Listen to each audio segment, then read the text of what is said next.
Revise कीजिए 9.2.3 plant breeding और developing resistance to insect pests को।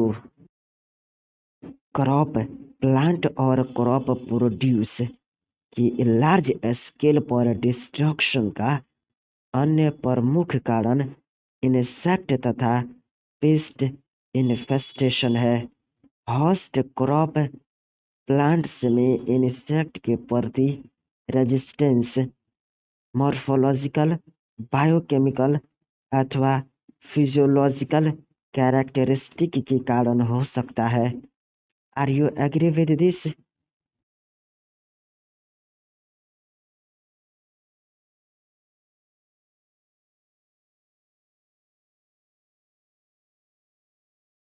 जी हाँ, क्रॉप प्लांट और क्रॉप प्रोड्यूस की लार्ज स्केल पर डिस्ट्रक्शन का अन्य प्रमुख कारण इंसेक्ट और पेस्ट इन्फेस्टेशन है। होस्ट क्रॉप प्लांट्स में इंसेक्ट के प्रति रेजिस्टेंस मॉर्फोलॉजिकल, बायोकेमिकल तथा फिजियोलॉजिकल कैरेक्टरिस्टिक के कारण हो सकता है। बहुत से प्लांट्स में हेयरी लीव्स किसके प्रति रेजिस्टेंस से एसोसिएटेड होती है? एग्जाम्पल भी बताइए।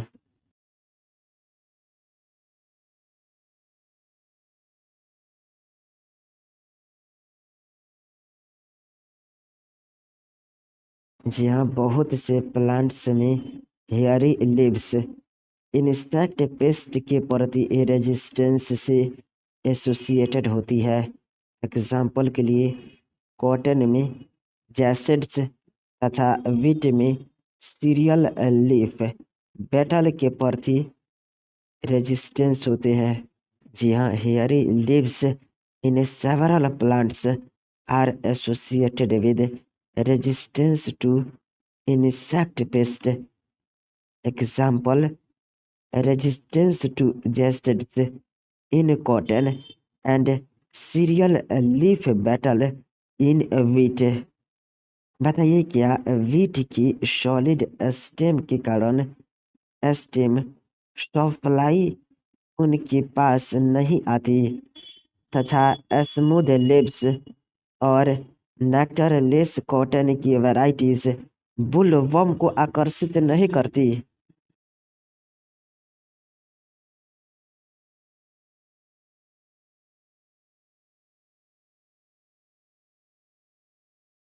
जी हाँ, वीट की सॉलिड स्टेम के कारण स्टेम सप्लाई उनके पास नहीं आती तथा स्मूथ लीव्स और नेक्टरलेस कॉटन की वैराइटीज बुलवर्म्स को आकर्षित नहीं करती।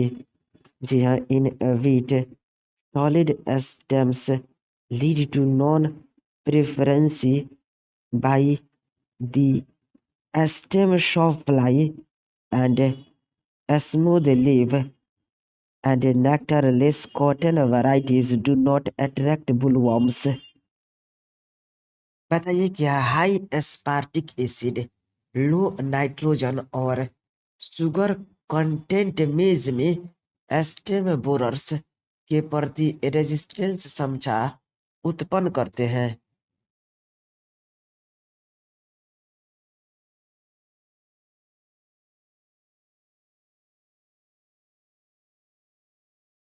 जी हाँ, high aspartic acid, low nitrogen और शुगर कंटेंट मेज में स्टेम बोरर्स के प्रति रेजिस्टेंस क्षमता उत्पन्न करते हैं। जी हाँ, high aspartic acid, low nitrogen and sugar content in maize leads to resistance to maize stem borers. क्या इंसेक्ट पेस्ट के प्रति रेजिस्टेंस के लिए ब्रीडिंग के मेथड्स के वही स्टेप्स लागू होते हैं जो अन्य एग्रोनोमिक ट्रेड्स में लागू होते हैं? एग्जाम्पल के लिए यील्ड क्वालिटी।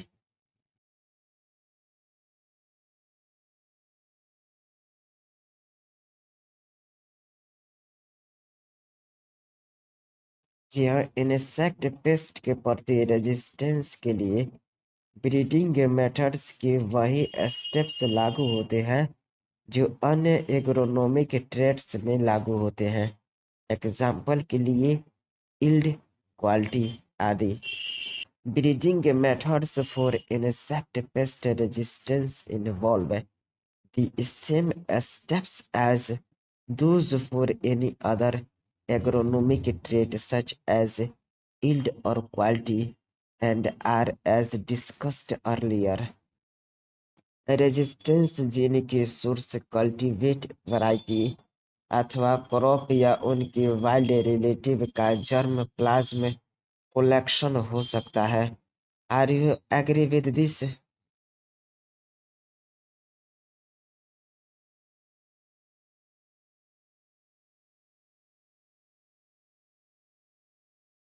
जी हाँ, रेजिस्टेंस जीन के सोर्स कल्टीवेट वैरायटी अथवा क्रॉप या उनके वाइल्ड रिलेटिव का जर्म प्लाज्म हो सकता है। जी हाँ, sources of resistance gene may be cultivated varieties, germplasm collection of the crop or wild relatives। Insect pest के प्रति रेजिस्टेंस विकसित करने के लिए हाइब्रिडाइजेशन और सिलेक्शन द्वारा ब्रीड फसलों की कुछ वैरायटीज 9.2 में प्रदर्शित की गई है। इसको देखिए। चलिए, क्रॉप ब्रासिका यानी कि रैपिशिड मस्टर्ड की वैरायटी प्यूसा गौरव का इंसेक्ट पेस्ट बताइए।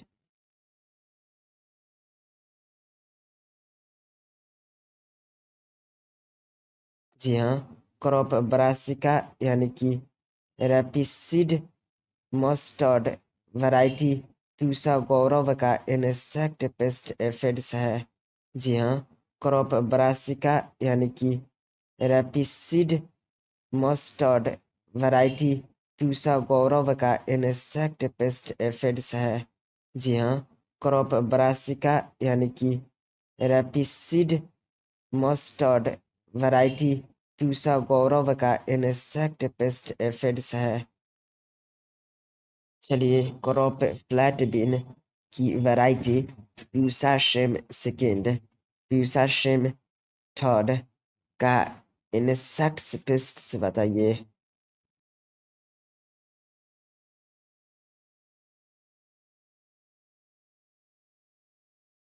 जी हाँ, क्रॉप फ्लैट बीन की variety Pusa Sem second, Pusa Sem third insect pest jassids, aphids and root borer है।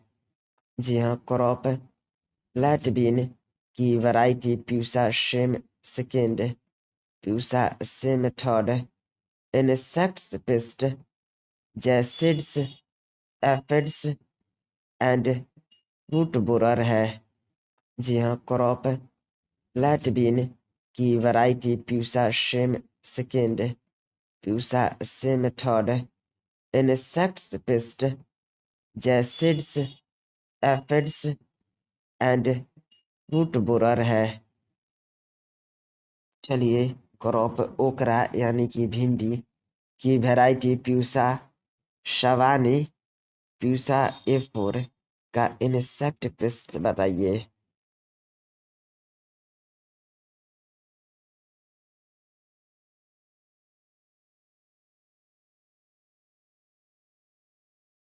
जी हाँ, क्रॉप ओकरा यानी कि भिंडी की वैरायटी प्यूसा सवानी, प्यूसा ए4 का insect pest shoot and root borer है। जी हाँ, क्रॉप ओकरा यानी कि भिंडी की वैरायटी प्यूसा सवानी, प्यूसा ए4 का insect pest shoot and root borer है। रिवाइज कीजिए। 9.2.4 plant breeding for improved quality को वर्ल्ड में लगभग 840 मिलियन से अधिक लोगों को उनकी डेली की फूड तथा न्यूट्रिशनल रिक्वायरमेंट की पूर्ति के लिए पर्याप्त मात्रा में फूड प्राप्त नहीं हो पाता। इस संख्या में कहीं अधिक लगभग 3 मिलियन लोग माइक्रोन्यूट्रिएंट, प्रोटीन तथा विटामिन की कमी अथवा हिडन हंगर के शिकार हैं, क्योंकि ये लोग फ्रूट्स, वेजिटेबल्स, लेग्यूम्स, फिश तथा मीट आदि पर्याप्त मात्रा में नहीं खरीद पाते। भोजन जिसमें एसेंशियल माइक्रोन्यूट्रिएंट्स विशेषकर विटामिन ए, आयोडीन तथा जिंक का अभाव होता है, जिससे डिजीज उत्पन्न होने का रिस्क बढ़ जाता है, जिसके परिणाम स्वरूप लाइफ स्पान तथा मेंटल एबिलिटीज घट जाती है। रिवाइज कीजिए, बायोफोर्टिफिकेशन को विटामिन्स और मिनरल्स के हाई लेवल या हाई प्रोटीन तथा हेल्दियर फैट्स वाली ब्रीडिंग क्रॉप्स पब्लिक हेल्थ को सुधारने के अत्यंत महत्वपूर्ण प्रैक्टिकल माध्यम है। इम्प्रूव्ड न्यूट्रिशनल क्वालिटी के लिए ब्रीडिंग की जाती है, जिससे निम्नलिखित चीजें इम्प्रूव हो जाती है। बताइए कौन कौन है ये एनसीईआरटी से।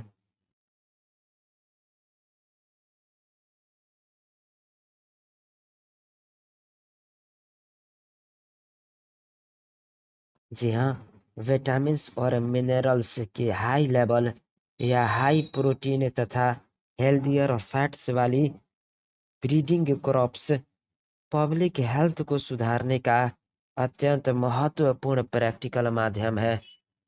इम्प्रूव्ड न्यूट्रिशनल क्वालिटी के लिए ब्रीडिंग की जाती है, जिससे निम्नलिखित चीजें इम्प्रूव हो जाती है। फर्स्ट, प्रोटीन कंटेंट और क्वालिटी। सेकेंड, ऑयल कंटेंट और क्वालिटी। विटामिन कंटेंट, माइक्रोन्यूट्रिएंट और मिनरल कंटेंट। जी हाँ, विटामिन्स और मिनरल्स के हाई लेवल या हाई प्रोटीन तथा हेल्दियर फैट्स वाली ब्रीडिंग क्रॉप्स पब्लिक हेल्थ को सुधारने का अत्यंत महत्वपूर्ण प्रैक्टिकल माध्यम है। इम्प्रूव्ड न्यूट्रिशनल क्वालिटी के लिए ब्रीडिंग की जाती है, जिससे निम्नलिखित चीजें इम्प्रूव हो जाती है। फर्स्ट, प्रोटीन कंटेंट और क्वालिटी। सेकेंड, ऑयल कंटेंट और क्वालिटी। विटामिन कंटेंट, माइक्रोन्यूट्रिएंट और मिनरल कंटेंट।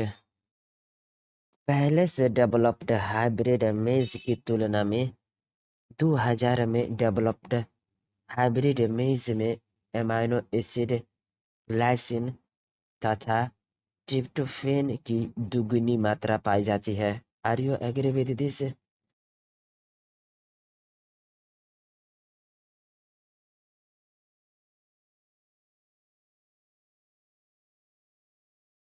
जी हाँ, पहले से डेवलप्ड हाइब्रिड मेज की तुलना में 2000 में डेवलप्ड हाइब्रिड मेज में एमाइनो एसिड, लाइसिन तथा ट्रिप्टोफैन की दोगुनी मात्रा पाई जाती है। वीट की वैरायटी एटलस 66 में हाई प्रोटीन कंटेंट होता है। इसका यूज कल्टीवेटेड वीट के इम्प्रूवमेंट में डोनर की तरह किया जाता है। आयरन फोर्टिफाइड राइस की वैरायटी को डेवलप करना अब पॉसिबल है। इससे सामान्यतः यूज में लाई गई वैरायटी की तुलना में आयरन कंटेंट की मात्रा 5 टाइम्स अधिक होती है। Are you agree with this?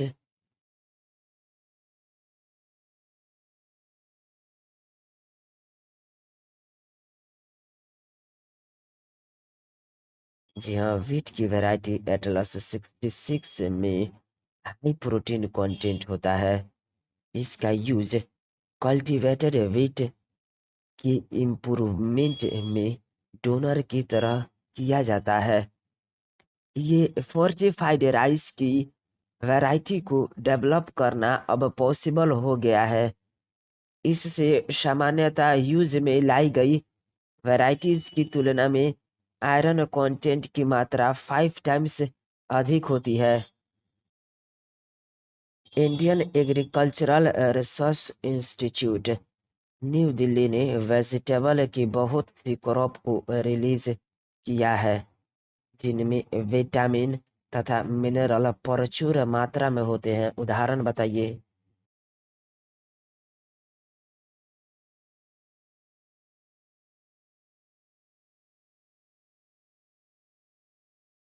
जी हाँ, Indian agricultural research institute new Delhi ने वेजिटेबल की बहुत सी क्रॉप को रिलीज किया है जिनमें विटामिन तथा मिनरल्स प्रचुर मात्रा में होते हैं। उदाहरण के लिए कैरोट, स्पिनैक, पंपकिन में विटामिन ए, बिटर गार्ड, भथुआ, मस्टर्ड टोमेटो में विटामिन सी, स्पिनैक तथा भथुआ में आयरन और कैल्शियम प्रचुर मात्रा में तथा पोर्ट बीन्स, लेब फ्रेंच एवं गार्डन पी में प्रोटीन प्रचुर मात्रा में पाई जाती है। जी हाँ, vitamin A enriched carrot, spinach, pumpkin है। जी हाँ, vitamin A enriched carrot, spinach, pumpkin है।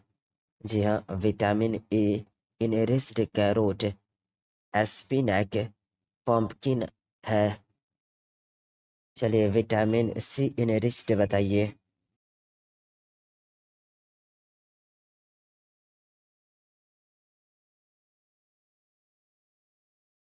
यहाँ vitamin C enriched bitter gourd, बथुआ, मस्टर्ड टोमेटो है। जी हाँ, vitamin C enriched bitter gourd, बथुआ, मस्टर्ड टोमेटो है। जी हाँ, vitamin C enriched bitter gourd, बथुआ, मस्टर्ड टोमेटो है। चलिए आयरन एंड कैल्शियम इनरिच्ड बताइए।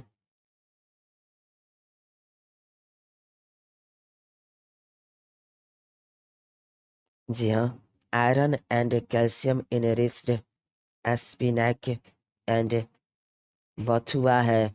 जी हाँ, iron and calcium enriched spinach and बथुआ है।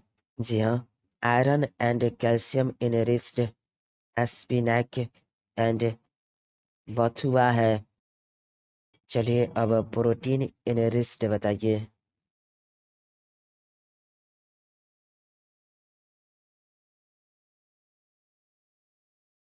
जी हाँ, protein enriched beans, broad, lab French and garden peas है।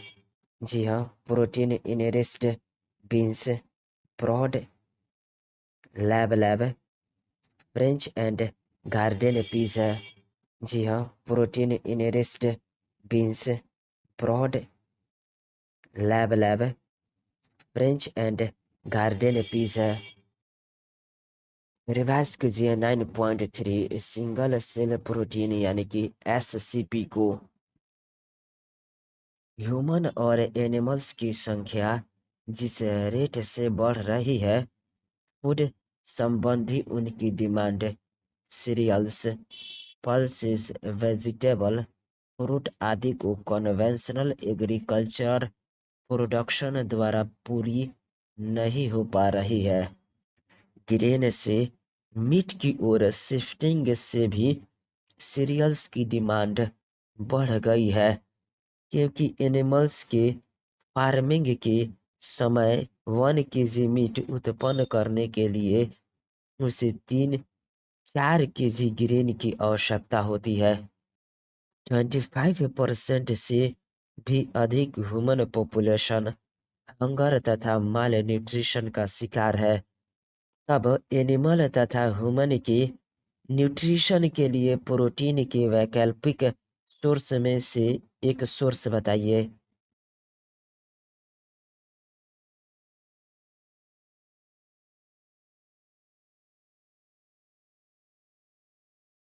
जी हाँ, 25% से भी अधिक ह्यूमन पॉपुलेशन हंगर तथा माल न्यूट्रिशन का शिकार है। एनिमल तथा ह्यूमन के न्यूट्रिशन के लिए प्रोटीन के वैकल्पिक सोर्स में से एक सिंगल सेल प्रोटीन यानी कि एससीपी है। जी हाँ, 25% से भी अधिक ह्यूमन पॉपुलेशन हंगर तथा माल न्यूट्रिशन का शिकार है। एनिमल तथा ह्यूमन के न्यूट्रिशन के लिए प्रोटीन के वैकल्पिक सोर्स में से एक सिंगल सेल प्रोटीन यानी कि एससीपी है। प्रोटीन के अच्छे सोर्स के रूप में माइक्रोब्स का इंडस्ट्रियल स्केल पर उत्पादन किया जा रहा है। माइक्रोब्स जैसे स्पाइरुलिना को पोटैटो प्रोसेसिंग प्लांट्स जिसमें स्टार्च होता है, स्ट्रॉ, मोलासस, एनिमल मैन्योर, यहाँ तक कि सीवेज पर आसानी से उगाया जा सकता है ताकि बड़ी मात्रा में यह प्राप्त हो सके। ब्लू ग्रीन लाइक स्पाइरुलिना को कहाँ ग्रो किया जा सकता है?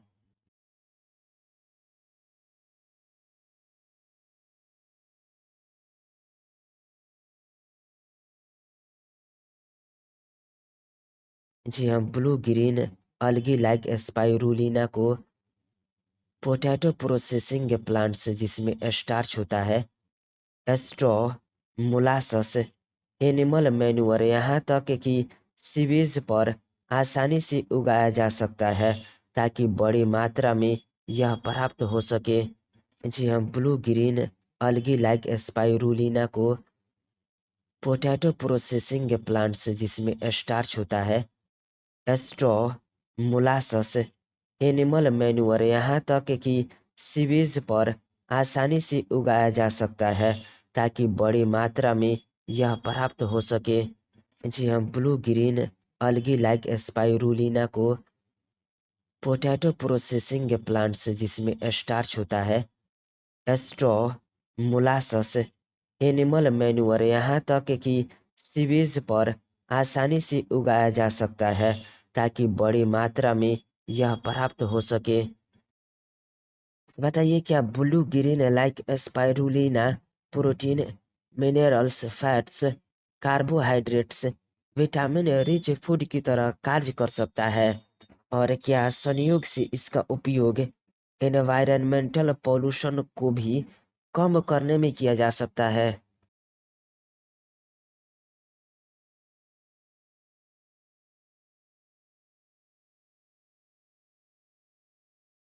जी हाँ, blue green अलगी like spirulina protein, minerals, fats, carbohydrate तथा विटामिन रिच फूड की तरह कार्य कर सकता है।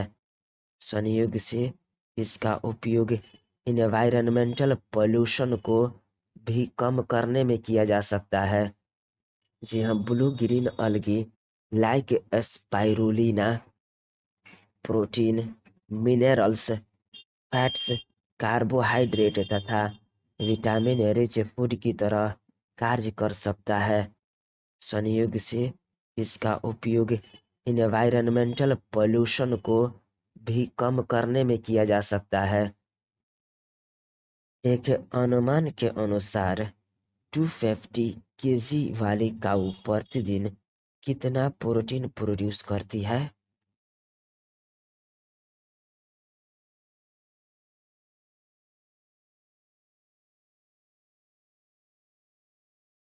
जी हाँ, एक अनुमान के अनुसार 250 केजी वाली काऊ प्रतिदिन 200 ग्राम प्रोटीन प्रोड्यूस करती है। जी हाँ, एक अनुमान के अनुसार 250 केजी वाली काऊ प्रतिदिन 200 ग्राम प्रोटीन प्रोड्यूस करती है। एक बैक्टीरिया स्पीसीज का नाम बताइए जो ग्रोथ तथा बायोमास प्रोडक्शन को हाई रेट से लगभग 25 टन तक प्रोटीन उत्पन्न कर सकते हैं।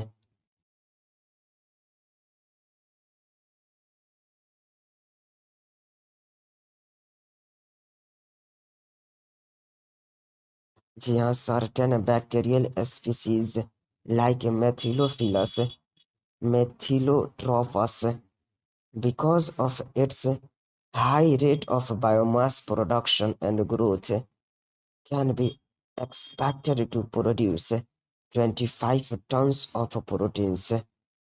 जी हाँ, certain bacterial species like Methylophilus methylotrophus because of its high rate of biomass production and growth can be expected to produce 25 tons of proteins.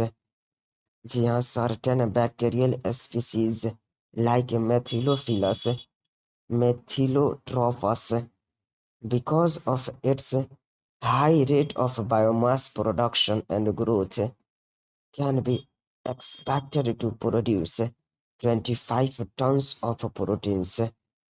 जी हाँ, बैक्टीरिया जैसे मेथिलोफिलस मेथिलोट्रोफस हाई ग्रोथ तथा बायोमास प्रोडक्शन के हाई रेट के कारण लगभग 25 turns तक protein उत्पन्न कर सकते हैं। वास्तव में अधिकांश लोगों द्वारा मशरूम्स फूड्स के रूप में खाए जाने लगे हैं। अतः लार्ज स्केल पर मशरूम कल्चर एक प्रकार से बढ़ती हुई इंडस्ट्री है, जिससे अब विश्वास होने लगा है कि माइक्रोब्स भी फूड के रूप में एक्सेप्ट हो जाएंगे। Are you agree with this?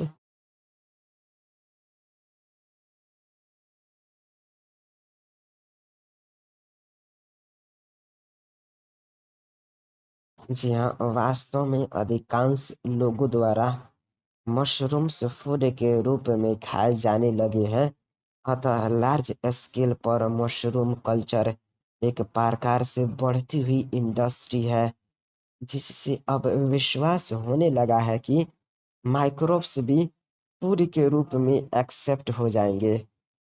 जी हाँ, the fact that edible mushrooms are eaten by many people and a large scale mushroom culture is a growing industry makes it believe that microscopic fungi too would become acceptable food।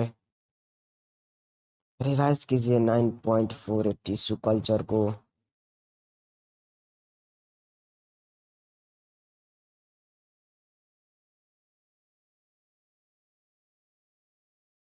पर्याप्त एवं उन्नत किस्म की फसलें प्रदान करने वाले efficient system से फूड की बढ़ती हुई डिमांड को पूरा करने में हमारी ट्रेडिशनल ब्रीडिंग टेक्निक जब फेल्ड हुई, तब एक नए टेक्नोलॉजी का जन्म हुआ, जिसे टिश्यू कल्चर कहते हैं।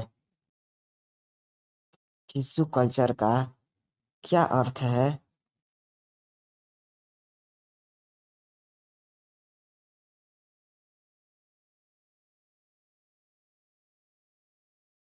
बताइए, एक्सप्लांट किसको कहते हैं?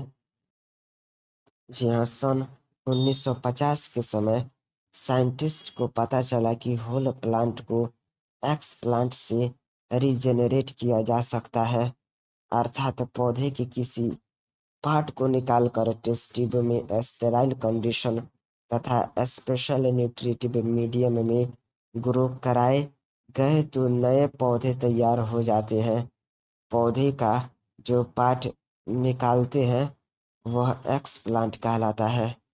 जी हाँ, सन 1950 के समय साइंटिस्ट को पता चला कि होल प्लांट को एक्सप्लांट से रीजेनरेट किया जा सकता है, अर्थात पौधे के किसी पार्ट को निकालकर टेस्ट ट्यूब में स्टेराइल कंडीशन तथा स्पेशल न्यूट्रिटिव मीडियम में ग्रो कराए गए तो नए पौधे तैयार हो जाते हैं। पौधे का जो पार्ट निकालते हैं वह एक्सप्लांट कहलाता है। जी हाँ, सन 1950 के समय साइंटिस्ट को पता चला कि होल प्लांट को एक्स प्लांट से रीजेनरेट किया जा सकता है, अर्थात पौधे के किसी पार्ट को निकालकर टेस्ट ट्यूब में स्टेराइल कंडीशन तथा स्पेशल न्यूट्रिटिव मीडियम में ग्रो कराए गए तो नए पौधे तैयार हो जाते हैं। पौधे का जो पार्ट निकालते हैं वह एक्स प्लांट कहलाता है। टूटी पोटेंसी क्या है?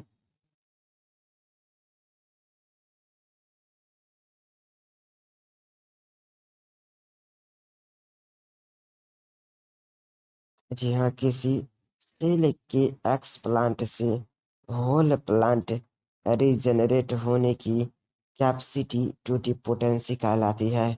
जी हाँ, किसी सेल के एक्स प्लांट से होल प्लांट रीजेनरेट होने की कैपेसिटी टूटी पोटेंसी कहलाती है। जी हाँ, किसी सेल के एक्स प्लांट से होल प्लांट रीजेनरेट होने की कैपेसिटी टूटी पोटेंसी कहलाती है। आप इसके बारे में जब हायर क्लास में जाएंगे तो और अधिक पता चलेगा। इस बात पर यहाँ बल देने की आवश्यकता है कि न्यूट्रिएंट मीडियम कार्बन सोर्स जैसे सुक्रोज तथा inorganic salts, vitamins, amino acids तथा ग्रोथ रेगुलेटर्स जैसे ऑक्सीजन, साइटोकाइनिन आदि प्रदान करना पड़ता है। इन मेथड की यूज द्वारा अत्यंत शॉर्ट ड्यूरेशन में ही हजारों प्लांट्स का प्रोपेगेशन संभव हो सका। टिश्यू कल्चर द्वारा हजारों की संख्या में प्लांट्स को उत्पन्न करने की विधि क्या कहलाती है?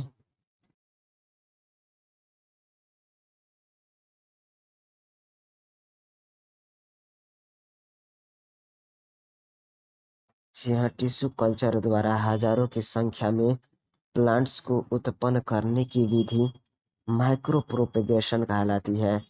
इनमें प्रत्येक प्लांट जेनेटिकली ओरिजिनल प्लांट के आइडेंटिकल होते हैं जहाँ से वे ग्रो हुए हैं। यह सोमाकोलोन्स कहलाते हैं।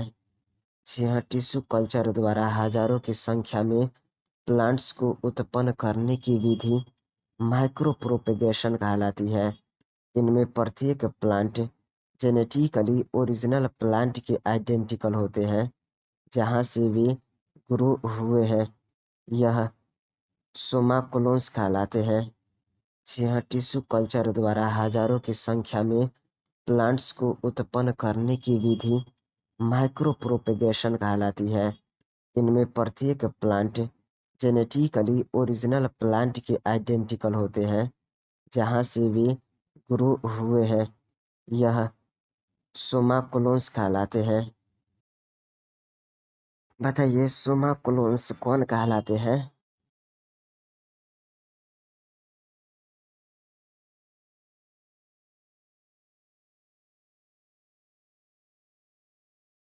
जी हाँ, माइक्रो प्रोपेगेशन के प्रत्येक प्लांट जेनेटिकली ओरिजिनल प्लांट के आइडेंटिकल होते हैं, इसलिए ये प्लांट्स सोमाकोलोन्स कहलाते हैं। जी हाँ, माइक्रो प्रोपेगेशन के प्रत्येक प्लांट जेनेटिकली ओरिजिनल प्लांट के आइडेंटिकल होते हैं, इसलिए ये प्लांट्स सोमाकोलोन्स कहलाते हैं। जी हाँ, माइक्रो प्रोपेगेशन के प्रत्येक प्लांट जेनेटिकली ओरिजिनल प्लांट के आइडेंटिकल होते हैं, इसलिए ये प्लांट्स सोमाकोलोन्स कहलाते हैं। माइक्रो प्रोपेगेशन मेथड द्वारा बहुत से महत्वपूर्ण फूड प्लांट्स का प्रोडक्शन कमर्शियली किया जा रहा है। 3 का एग्जाम्पल बताइए।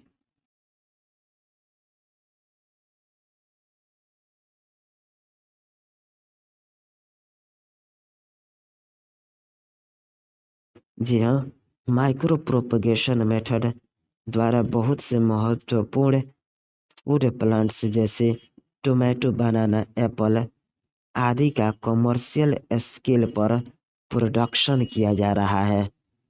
जी हाँ, माइक्रो प्रोपगेशन मेथड द्वारा बहुत से महत्वपूर्ण फूड प्लांट्स जैसे टोमेटो, बनाना, एप्पल आदि का कमर्शियल स्केल पर प्रोडक्शन किया जा रहा है। जी हाँ, माइक्रो प्रोपगेशन मेथड द्वारा बहुत से महत्वपूर्ण फूड प्लांट्स जैसे टोमेटो, बनाना, एप्पल आदि का कमर्शियल स्केल पर प्रोडक्शन किया जा रहा है।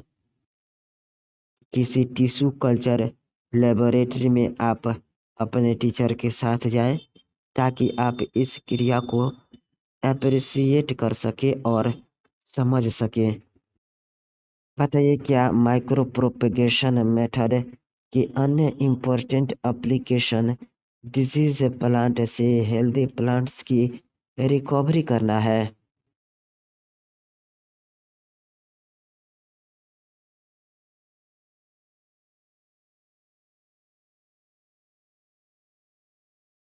जी हाँ, माइक्रो प्रोपेगेशन मेथड की अन्य इम्पोर्टेंट एप्लीकेशन डिजीज प्लांट से हेल्दी प्लांट्स की रिकवरी करना है। जी हाँ, माइक्रो प्रोपेगेशन मेथड की अन्य इम्पोर्टेंट एप्लीकेशन डिजीज प्लांट से हेल्दी प्लांट्स की रिकवरी करना है।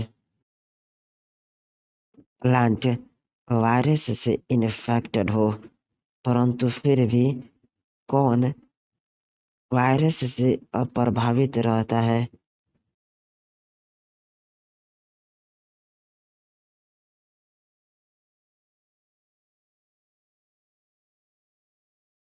जी हाँ, प्लांट वायरस से इन्फेक्टेड हो, परंतु फिर भी मेरिस्टेम यानी कि एपिकल तथा एक्सिलरी वायरस से प्रभावित रहता है। जी हाँ, प्लांट वायरस से इन्फेक्टेड हो, परंतु फिर भी मेरिस्टेम यानी कि एपिकल तथा एक्सिलरी वायरस से प्रभावित रहता है। जी हाँ, प्लांट वायरस से इन्फेक्टेड हो, परंतु फिर भी मेरिस्टेम यानी कि एपिकल तथा एक्सिलरी वायरस से प्रभावित रहता है। प्लांट वायरस से इन्फेक्टेड हो, परंतु फिर भी मेरिस्टेम यानी कि एपिकल तथा एक्सिलरी वायरस से अप्रभावित होता है। क्या इसीलिए वायरस फ्री प्लांट प्राप्त करने के लिए एपिकल मेरिस्टेम को रिमूव करके इन विट्रो में ग्रो कर सकते हैं?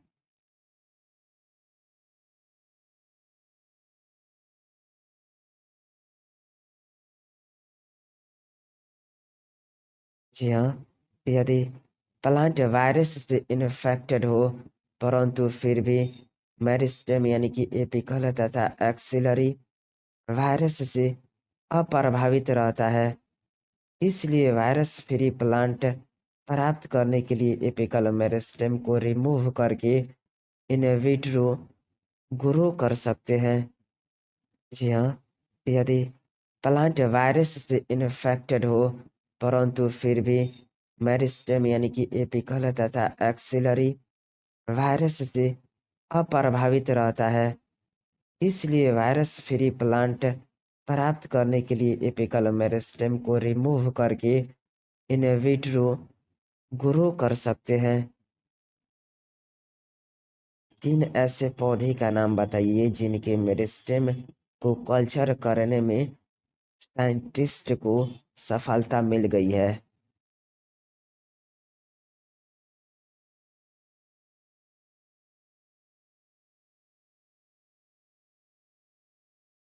जी हाँ, साइंटिस्ट को बनाना, शुगर केन, पोटैटो आदि के मेरिस्टेम को कल्चर करने में सफलता मिल गई है। जी हाँ, साइंटिस्ट को बनाना, शुगर केन, पोटैटो आदि के मेरिस्टेम को कल्चर करने में सफलता मिल गई है। साइंटिस्ट को बनाना, शुगरकेन, पोटैटो आदि की मेरिस्टेम को कल्चर करने में सफलता मिल गई है। यहाँ तक कि साइंटिस्ट ने प्लांट्स से सिंगल सेल आइसोलेट किया तथा उनकी सेल वॉल का डाइजेशन करके प्लाज्मा मेम्ब्रेन द्वारा सराउंडेड नेक्ड प्रोटोप्लास्ट आइसोलेट किया है। Are you agree with this?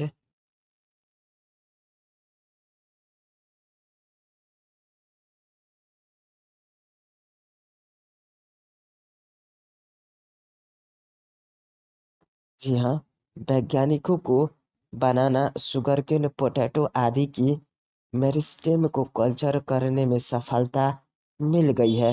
यहाँ तक कि साइंटिस्ट ने प्लांट्स से सिंगल सेल आइसोलेट किया तथा उनकी सेल वॉल का डाइजेशन करके प्लाज्मा मेम्ब्रेन द्वारा सराउंडेड नेक्ड प्रोटोप्लास्ट आइसोलेट किया है। जी हाँ, वैज्ञानिकों को बनाना, शुगरकेन, पोटैटो आदि की मेरिस्टेम को कल्चर करने में सफलता मिल गई है। यहाँ तक कि साइंटिस्ट ने प्लांट्स से सिंगल सेल आइसोलेट किया तथा उनकी सेल वॉल का डाइजेशन करके प्लाज्मा मेम्ब्रेन द्वारा सराउंडेड नेक्ड प्रोटोप्लास्ट आइसोलेट किया है। जी हाँ, वैज्ञानिकों को बनाना, शुगरकेन, पोटैटो आदि की मेरिस्टेम को कल्चर करने में सफलता मिल गई है। यहाँ तक कि साइंटिस्ट ने प्लांट्स से सिंगल सेल आइसोलेट किया तथा उनकी सेल वॉल का डाइजेशन करके प्लाज्मा मेम्ब्रेन द्वारा सराउंडेड नेक्ड प्रोटोप्लास्ट आइसोलेट किया है। बताइए, सोमैटिक हाइब्रिड और प्रोसेस सोमैटिक हाइब्रिडाइजेशन किसको कहते हैं?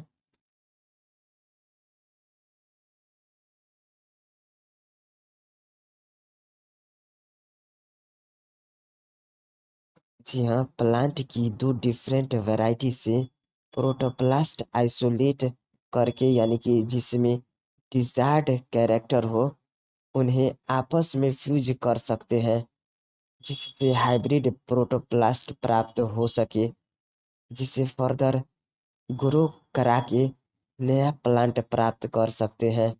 ये हाइब्रिड सोमैटिक हाइब्रिड तथा यह प्रोसेस सोमैटिक हाइब्रिडाइजेशन कहलाती है। जी हाँ, प्लांट की दो डिफरेंट वैरायटी से प्रोटोप्लास्ट आइसोलेट करके, यानी कि जिसमें डिजायर्ड कैरेक्टर हो, उन्हें आपस में फ्यूज कर सकते हैं, जिससे हाइब्रिड प्रोटोप्लास्ट प्राप्त हो सके, जिसे फर्दर ग्रो करा के नया प्लांट प्राप्त कर सकते हैं। ये हाइब्रिड सोमैटिक हाइब्रिड तथा यह प्रोसेस सोमैटिक हाइब्रिडाइजेशन कहलाती है। जी हाँ, प्लांट की दो डिफरेंट वैरायटी से प्रोटोप्लास्ट आइसोलेट करके, यानी कि जिसमें डिजायर्ड कैरेक्टर हो, उन्हें आपस में फ्यूज कर सकते हैं, जिससे हाइब्रिड प्रोटोप्लास्ट प्राप्त हो सके, जिसे फर्दर ग्रो करा के नया प्लांट प्राप्त कर सकते हैं। ये हाइब्रिड सोमैटिक हाइब्रिड तथा यह प्रोसेस सोमैटिक हाइब्रिडाइजेशन कहलाती है। जी हाँ, isolated protoplast from two different varieties of plants, each having a desirable character, can be fused to get a hybrid protoplast, which can be further grown to form a new plant. These hybrids are called somatic hybrids, while the process is called somatic hybridization.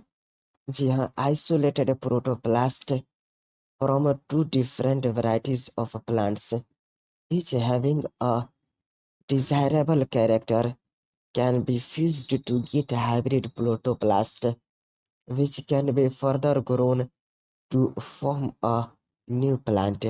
These hybrids are called somatic hybrids, while the process is called somatic hybridization. ऐसी स्थिति को imagine करो जब tomato का protoplast potato के protoplast से fuse होता है तथा वृद्धि करने के बाद इससे न्यू हाइब्रिड प्लांट उत्पन्न होता है, जिसमें टोमेटो तथा पोटैटो दोनों की कैरेक्टर होते हैं। इस प्रोसेस के परिणाम स्वरूप पोमैटो का निर्माण होता है, जी हाँ, पोमैटो का निर्माण होता है, परंतु दुर्भाग्यवश इस प्लांट में कमर्शियल यूटिलाइजेशन के लिए डिजायर्ड कॉम्बिनेशन के कैरेक्टर का अभाव था। रिवाइज कीजिए चैप्टर के समरी को। बताइए एनिमल हस्बेंड्री क्या है?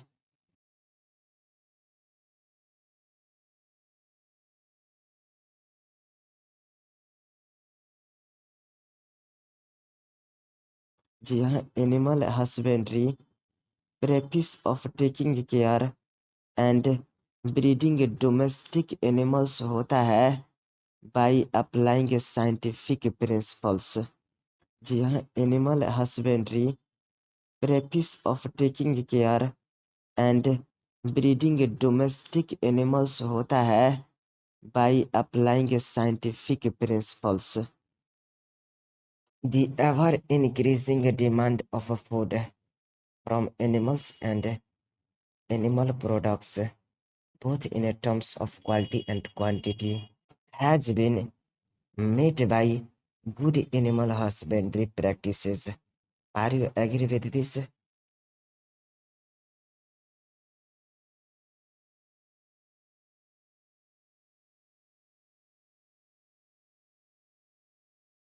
जी हाँ, the ever increasing demand of food from animals and animal products, both in terms of quality and quantity, has been met by good animal husbandry practices। In practices में क्या include है?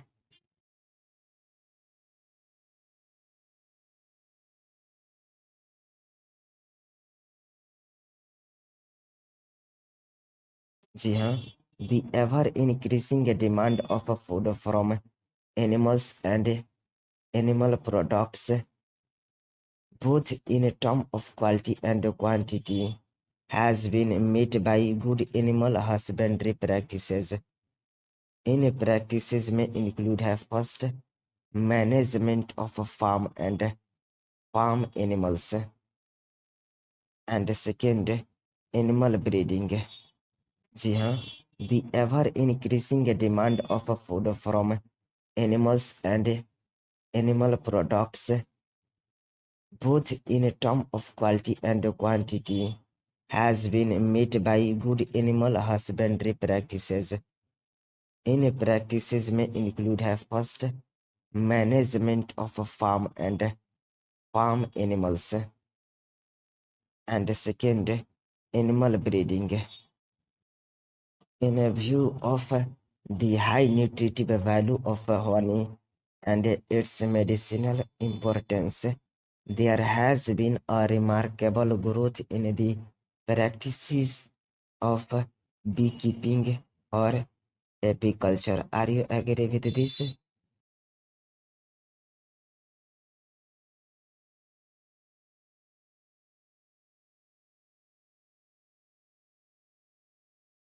जी हाँ, in view of the high nutritive value of honey and its medicinal importance, there has been a remarkable growth in the practice of beekeeping और apiculture.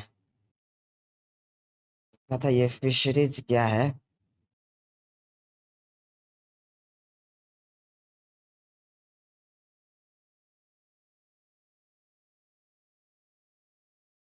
जी हाँ, fisheries is another flourishing industry meeting the ever increasing demand for fish products and other aquatic foods। जी हाँ, fisheries is another flourishing industry meeting the ever increasing demand for fish products and other aquatic foods। जी हाँ, fisheries is another flourishing industry meeting the ever increasing demand for fish products and other aquatic foods। बताइए क्या plant breeding used किया जा सकता है to create varieties which are resistant to pathogen and to insect pest? क्या यह increase कर देता है द यील्ड ऑफ फूड को?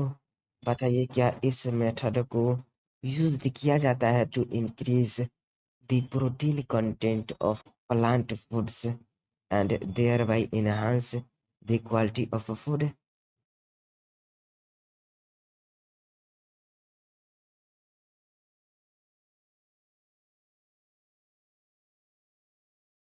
जी हाँ, प्लांट ब्रीडिंग को यूज्ड किया जा सकता है to create varieties which are resistant to pathogen and to insect pests.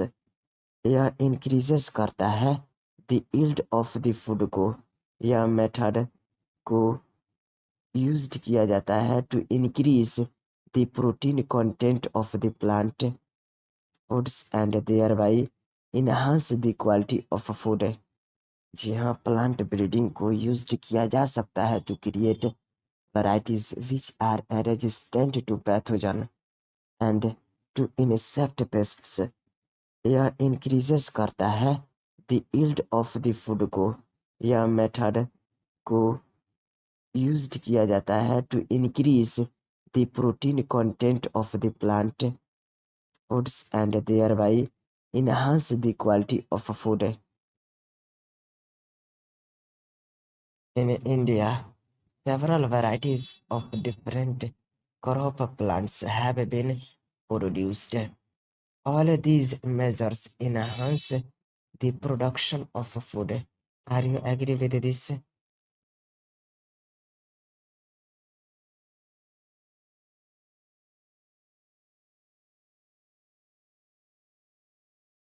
जी हाँ, in India, several varieties of different crop plants have been produced. All these measures enhance the production of food. बताइए क्या techniques of tissue culture and somatic hybridization offer करता है vast potential को for manipulation of plants in vitro to produce new varieties?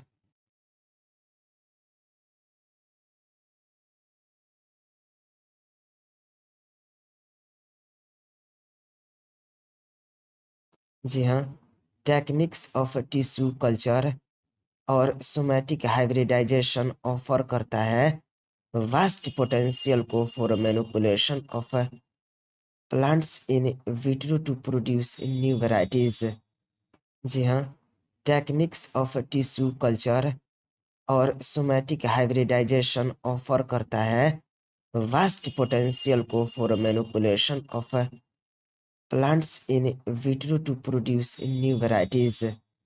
जी हाँ, techniques of tissue culture और somatic hybridization offer करता है वास्ट पोटेंशियल को for manipulation of plants in vitro to produce new varieties।